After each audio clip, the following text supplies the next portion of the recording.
Ayo people! With the first 6 main Resi games all sharing a concrete gameplay formula while shifting it around to do something unique, now we move on to the post-Code Veronica games, everything from the methodical action of 4 and Revelations 2, to the crazy set pieces of 6, all the way to the intimate survival horror of 7 and remake. Compared to the last video, this is gonna be one hell of a roller coaster. This is part 2 in a series of videos analyzing the Resident Evil formula and comparing every game and how they differ and what they all focus on. For a brief refresher, what makes up the Resident Evil formula is exploration value, combat complexity on Octane, inventory/item management, and decision making. And this is our frame of reference to compare and rank each game in each category. Left side games do the most with that element, ranking at 5, right side games do the least with that element, ranking at 1. Now that that's all out of the way, let's start off with a bang. Y'all know what's coming. Resident Evil 4.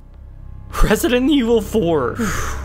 For exploration value, most of the map design is very similar to Resident Evil 3 on face value. A combination of elongated, straightforward areas punctuated by several intricate and pretty large areas with a good amount of backtracking. With RE4, however, individual areas are more numerous and traversed through and cleared much more quickly. You still have to seek out key items in order to progress, but the combat this time has been significantly emphasized, as in many areas, now your progression largely hinges on fending off the hordes of baddies the game will be throwing your way. For the exploration of individual areas themselves, they tend to be very open and clearly encourage searching every nook and cranny with ammo, weapons, money, treasure, herbs, including the new health buffing yellow herbs, being scattered everywhere. The in-game rendered environments and OTS camera contributes to the exploration value by allowing valuable goodies to be hidden away in the most obscure places you'll really have to go out of your way to look for. Even further bolstered by treasure, which can be combined with other pieces of treasure to increase their value, adding even more incentive to checking every nook and cranny for the next piece. The fruits of your exploration will all feed back into how well you do in the game, similar to the fixed camera games, because in addition to finding more ammo and healing, you'll now find money to buy several things which will aid you and give you new toys to play with. Most of the levels are no longer puzzles to decipher in and of themselves, but the exploration of them is still a big element. The differing motivators being, instead of progression itself being the biggest reason to explore,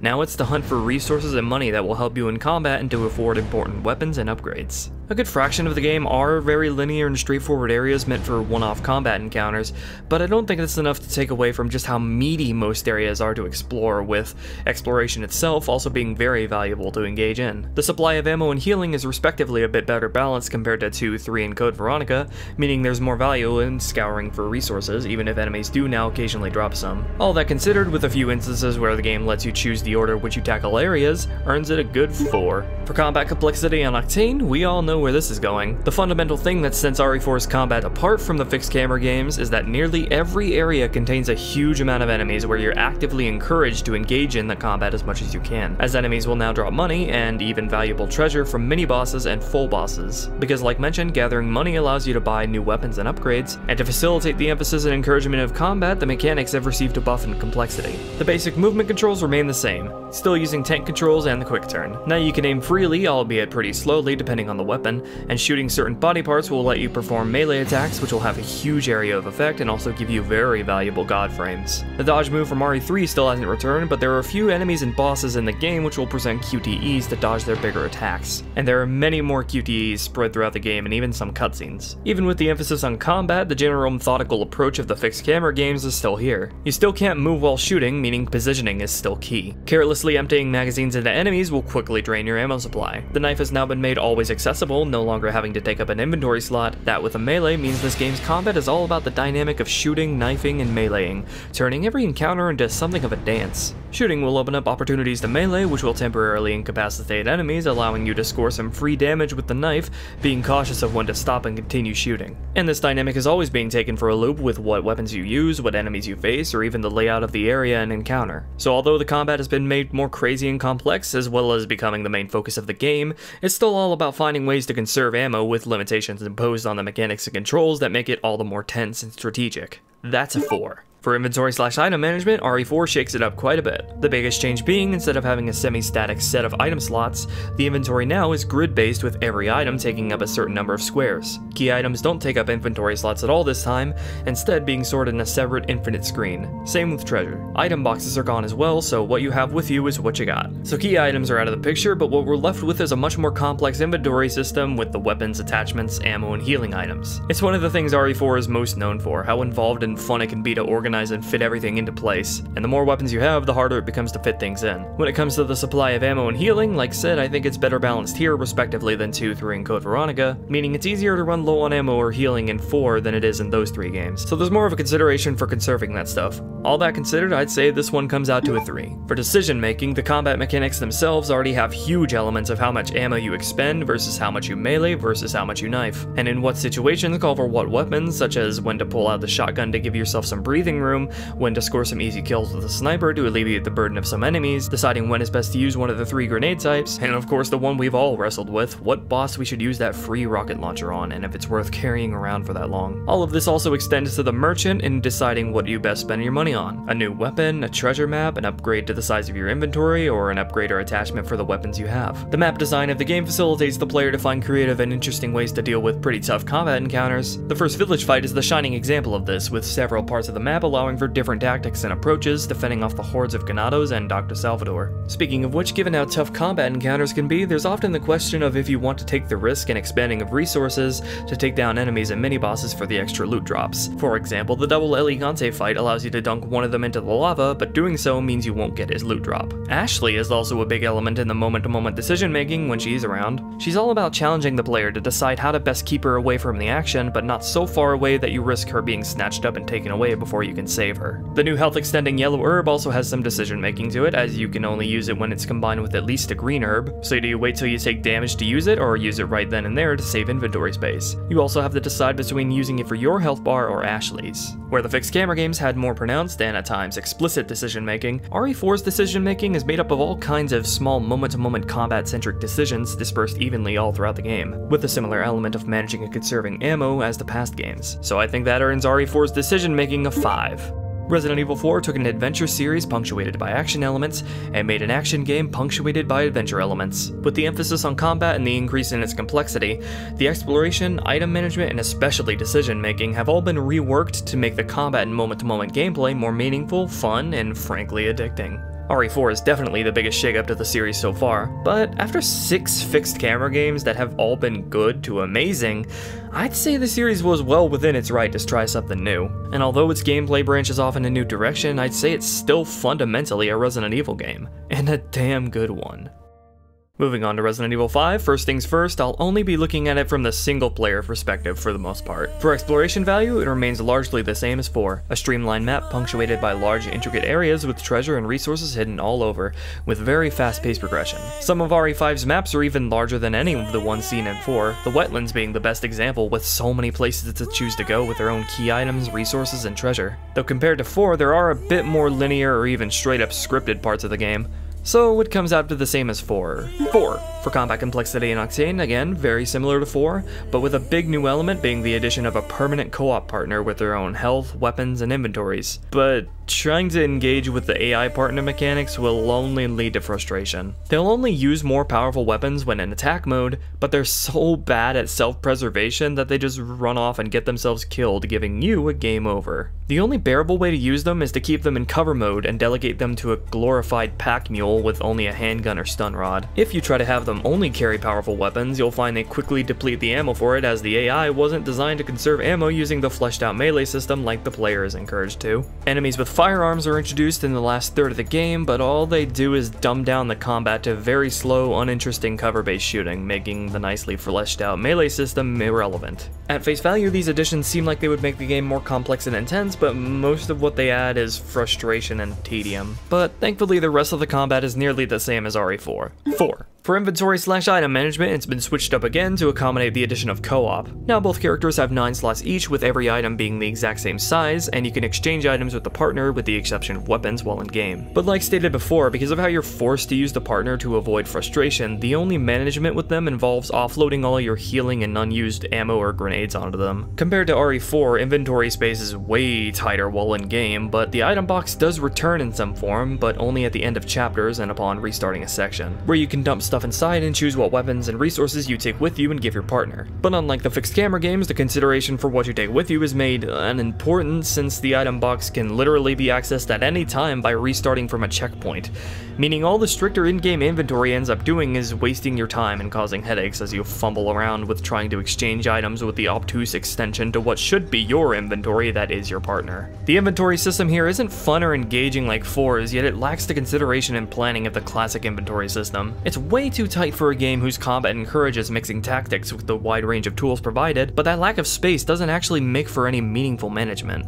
2. For decision making, the game largely retains 4's moment-to-moment combat decisions. However, a lot of the bosses are really dumbed down, with no real freedom in how you approach taking them down. Many bosses are still great here though, and a lot of the open maps add a very appreciated amount of leeway in how you explore them. The weapon upgrading system from 4 partly returns, but really dumbed down. Upgrading reloading speed is irrelevant since you can easily combine and instantly reload from your inventory. You can't upgrade firing speed anymore, and the exclusive upgrades have been dumbed down and removed from a lot of the weapons. As mentioned, any decision elements involving the partner will inevitably lead to the option of least frustration, since their AI can't take care of themselves. As far as your own inventory goes, like said, even if you have very limited space, the fact that you can tab out and access the item box screen at any time makes it more of an obtuse time waster than anything. Lastly, both characters have static health bars, as yellow herbs have been removed entirely, so the decision making is very similar to 4, just dumbed down in a lot of areas. 3. So Resident Evil 5 obviously tried to capitalize on the success of 4 by following in its footsteps, but a lot of the little things that added up and helped make 4 so great were largely removed or made worse thanks to the shoehorning of co-op with a fundamentally incompetent AI partner for single player that doesn't so much increase gameplay complexity as it does frustration. And as a result of having to facilitate online co-op, individual playthroughs end up feeling so much less personal and meaningful when you're able to return to previous chapters to farm resources and money, or even able to just get someone who's already beaten the game to just give you all the resources you'll ever need. The fact that there's no way to do a fresh new game short of erasing your save file is the nail in the coffin. Next up, Resident Evil Revelations. This is a really weird one, not just because it's the only mainline Resi game that started as a handheld title. Most of the game features Jill as the central protagonist, with map design and gameplay that is a lot closer to the fixed camera games, but about a third of the game is spent with a whole peanut gallery of other characters, including Chris himself for one-off straightforward enemy rushes. For exploration value, like stated, the Queen Zenobia features a map layout that returns to the style of the fixed camera games, where you explore a moderately open-ended area to scour for key items and resources. The game really encourages and rewards keeping note of locked doors or points of interest you can't interact with yet to come back later to find some missable goodies hidden there. Ammo is at a huge surplus like 2, 3, and Code Veronica. However, thanks to the wonderful new mechanic of gun parts and customization, there's a huge incentive to explore every nook and cranny. But this game's gimmick, the Genesis, adds a whole nother layer to explicitly examining every part of the environment where you're rewarded with resources. But around a third of the game is straight up padding, featuring extremely linear and straightforward sequences where the primary focus here is just combat. Any resources you have or find are contained purely to that segment, with the gun customization mechanic completely absent here. And given how much ammo and weapons are just often lying out in front of you, there really isn't any exploration value to be found here whatsoever. These segments end up deflating the exploration value of the overall game to a 3. For combat complexity and Octane, the meat of the game features what I'd consider RE3's base combat mechanics but in third person. The complexity has been dialed back quite a bit from 4 and 5, back to around 3's levels, even to the point of literally having the contextual evasion move return. There's still a melee system, but it's not as easy or straightforward to initiate as the last 2 games. With the sheer volume of enemies in the padding segments and the surplus of ammo in general, again similar to 3, that's enough to give this the same as that game, 3. For inventory/item management, it's pretty much non-existent. There's no actual inventory here to manage. You can get upgrade pouches to how much of a single ammo type you can carry, but the only interactions with your inventory are swapping what 3 weapons you can have on you at a time. Ammo is an overabundance even when playing as Jill, so there's really no worry for managing any of it. 1. For decision making, this is what I love about this game. For most of the game as Jill, like said, you'll find gun parts of varying rarities. Upon picking it up, you won't know what it is, but going to a workbench will reveal what its effect is and what guns it can be attached to. The effect can be anything from increasing firing speed, damage, magazine size, or even making it burst fire or altering the spread. So what we have is a huge element of being able to freely swap these upgrades with the various weapons you'll find throughout the game, weighing in each weapon's base stats and attributes against the various upgrades you'll find. And pretty much every time you've found some new parts and make it to the item box, you'll be re-evaluating what attachment all of your weapons will have as you swap and mix and match. This system adds some much needed complexity and interest to the overall game. 3. Revelations is pretty wonky as a main Resi title on console, but considering it was originally a 3DS game, it's pretty impressive with the things they managed to do with it. If you can contend with the railroaded padding segments that the game throws at you every now and then, this is a good showcase of how a lot of the classic Resi formula in the map layout and relatively simple combat can work in third person. It's just a shame it seemed to completely skimp out on the item management side of the formula. Oh boy, buckle up bitches, we're going global with Resident Evil 6. We already know where every element ranks here, so let's jump right in. For exploration value, RE6 features the largest amount of extremely linear and even scripted map layouts and sequences. The overwhelming majority of the game is extremely railroaded, where you're quickly funneled from area to area. The game does have some pretty large or intricate areas every now and then that are a breath of fresh air, but the value of exploring itself is the lowest it's ever been in any Resident Evil game. It's surprisingly easy to run out of ammo in RE6, so it's got that going for it, but the new skill points really aren't enough to motivate searching every nook and cranny. We'll go into that system in a little bit. And the few key items there are made laughably simple to obtain, usually being immediately within reach of where you need to progress, complete with an in-your-face waypoint and arrow pointing where you need to go. Exploration in RE6 isn't null, but it's certainly the least meaningful it's ever been in the series. 1. For combat complexity in Octane, this is the basket RE6 puts all of its eggs into. The base mechanics have been massively overhauled, such that the limitations Resi's combat has always had has been basically lifted. You're so unchained with everything you can do in this game. From moving while shooting, albeit slowly, to multiple evasions and agility moves free to use at any time, quick shooting to instantly stun any enemy for a melee, an even more fleshed out and crazy melee system featuring all sorts of variations of moves to perform, with Jake even having an even more super in-depth and complex melee system all to himself, and instant access to every weapon at all times once you find them. You still have an AI partner here, but unlike RE5, it's impossible for them to die during normal combat, and there's no concern for managing their inventory or health whatsoever. RE6's combat can actually get pretty tough, not just in how complex it is to avoid damage from the enemies, but in how it's really easy to run low on ammo and healing, meaning learning the melee and evasion system is really important, in which you also have to keep track of the new stamina bar, lest you be caught up shit creek without a paddle. It's honestly really fun when you're not swarmed from multiple angles from enemies with guns, either getting knocked down over and over and over, or forced to again fall back on cover-based shooting. The overwhelming majority of enemies you face in this game are Jawa-wielding guns throughout all of Chris and Jake's and most of Ada's campaigns, meaning it's a lot harder to actually engage in their shiny new melee system when they're around. It's not unfeasible, but the degree which RE6 relies on ranged enemies sometimes can get pretty frustrating. To wrap it up, the way the game is paced is honestly really exhausting. Where RE4's combat was complemented by several areas of calm exploration, RE6 just piles on the heavy combat encounters and roller coaster set pieces one after the other. It's pretty easy to see how this is the most complex and crazy Resi's action has ever been up to this point. 5. For inventory/item management, it's just absent, even more so than Revelations. You do have a limited amount of space, but that only ever becomes an issue when you're already overloaded on a huge amount of resources anyway, where the least you're concerned about is managing that stuff. So in those cases, a full inventory ends up just coming across as an annoying limitation that shouldn't even be there. You do at least still gather and combine green and red herbs, having to choose to combine 2 or 3 greens to get 2 or 3 heals, or hold out for a red herb to get 6. But after combining, you just store them away in a magic healing tablet pocket anyway. It would be silly to rate this at anything other than a 1. For decision making, honestly, RE6 almost makes the cut. The combat mechanics encourage balancing how much you shoot versus how much you melee, but like stated, the ranged enemies make melee combat way less desirable. Almost every weapon elicits nearly identical reactions from all the enemies, so there's really no choice there beyond what you have the most ammo for at the time. Now, there is a perk system where you spend your skill points you find throughout the game, but most of the options available here are nowhere near as tangible in shaking up the gameplay as the upgrades in 4 or Revelations.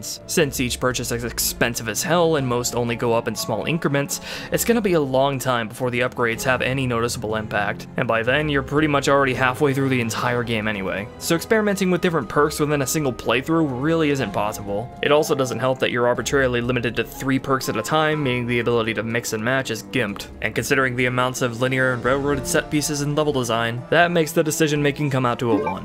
So, Resident Evil 6 puts a lot of care and attention into the combat while leaving the rest of the Resi formula in the dust, I'd say to the detriment of the game as a whole. It's obviously a much different kind of game from the classics, but Resident Evil 4 also similarly switched up its gameplay compared to past games, so what went wrong here? Well, where RE4 emphasized combat, it didn't ignore the exploration value, inventory management, and decisions. It instead reworked them to complement the combat to make it more meaningful. RE6, on the other hand, opts to make those elements inconsequential or straight up remove them.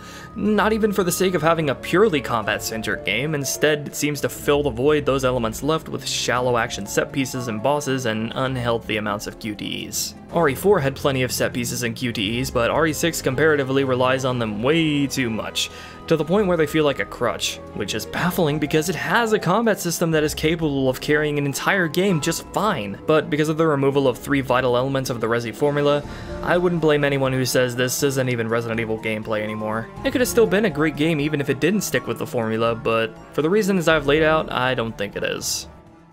Hopefully we can lighten things up as we move on to Resident Evil Revelations 2. For exploration value, we return to a similar map layout style as RE4, an overall streamlined progression punctuated by large or intricate areas. Of course, there are resources hidden all over, of which they are much more scarce around the levels of 1, Remake, and 0, but also gems which are worth battle points that you really want. Since this is a sequel to Revelations 1, the gun parts mechanic has been implemented here as well, and there's similarly a very nice incentive to check everywhere. The Genesis has been removed, instead now the passive partner characters can reveal hidden items, so vigilant searching of literally every corner is still very emphasized. To bolster this, you'll often return to many areas you went through before with the other set of characters where you'll be able to obtain items you may not have had access to before, so it encourages keeping a mental note of points of interest. There are also several ways in which what you do in one campaign will affect the other characters when they come to the same location, so being vigilant about clearing areas is all the more important. It's almost like a form of Resident Evil 2's zapping system. Gaining key items to progress has been emphasized here, so the progression here seems to be a middle ground between RE4 and the fixed camera games. So even though the progression compared to the fixed camera games is still more streamlined,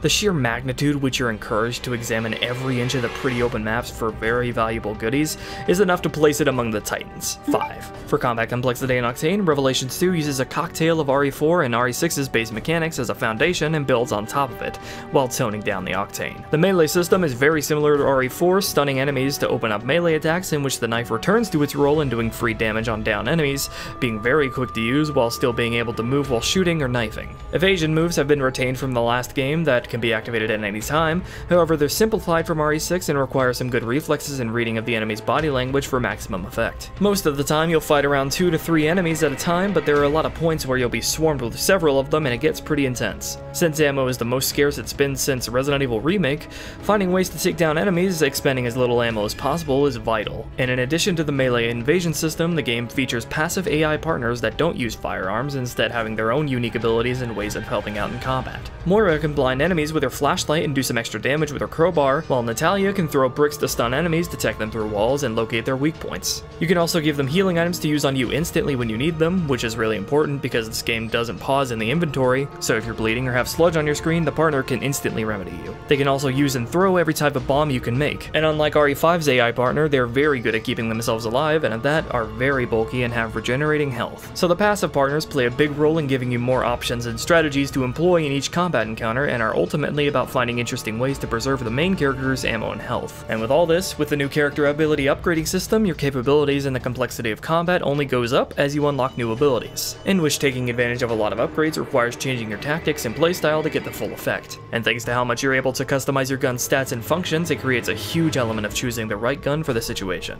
Not to mention choosing what situations to use the different types of bombs in. I'd say this is the most complex Resident Evil's combat has ever been, but compared to 4, 5, and 6's combat, it's much less of a focus here in that encounters are less frequent, enemies are less numerous, and you're much less incentivized to kill every enemy as they no longer drop loot. That low level of Octane lands Revelations 2's combat at a 4. For inventory/item management, it's finally relevant again. Each character starts with a very small number of slots but can find space upgrades and ammo stack upgrades throughout the game with tenacious exploration. It's pretty easy to run out of space as now herbs and most key items are stored in the inventory again, and combining items is the most prominent it's been since RE3. Throughout the game you'll find various ingredients to either combine with cloth to make different kinds of bandages, or empty bottles to create different types of bombs. Considering how scarce ammo here is, and how hard-hitting the enemies really are, conserving your resources is very important. So the game returns to the more simple and straightforward inventory system and ups its focus on managing space and resources. That's a 3. For decision making, good lord, just refer back to everything I've already mentioned. The insane amount of depth from how you use the main and passive characters, the returning gun customization system where you decide what parts to mix and match,